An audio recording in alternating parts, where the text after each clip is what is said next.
Le métier de technicien en automatisme consiste en l'analyse et la programmation de machines-outils, process industriels, chaînes d'assemblage, pilotage de robots. Pour cela, on utilise un automate de type industriel qui commande et supervise l'ensemble des process. Ce qui m'a toujours fasciné dans l'automatisme, c'est les différences de proportion entre les commandes et ce qu'on appelle les actionneurs. Vous appuyez juste sur un tout petit bouton et vous lancez une énorme chaîne de fabrication. J'ai passé un bac scientifique pour ensuite m'orienter vers un BTS électrotechnique en alternance. Ça m'a permis de voir tous les aspects de l'électricité d'une manière générale et d'orienter mon choix vers l'industrie lourde. J'ai été embauché par une petite PME et je suis décidé de me mettre à mon compte.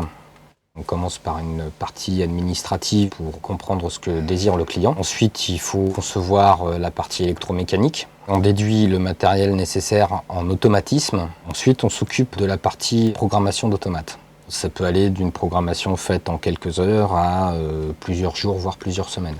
Ensuite, on peut passer beaucoup de temps sur le chantier pour faire l'installation. Et une fois que l'installation est faite, on se base sur le programme qu'on a fait à l'origine. On essaye de faire en sorte que le programme colle aux desiderata du client. Ensuite, il y a aussi la recherche de matériel, parfois assez conséquente. Parmi les inconvénients, on peut faire beaucoup de déplacements. Il arrive de manière très fréquente qu'on doit faire les interventions de nuit pour ne pas gêner les process quand il s'agit de modifications.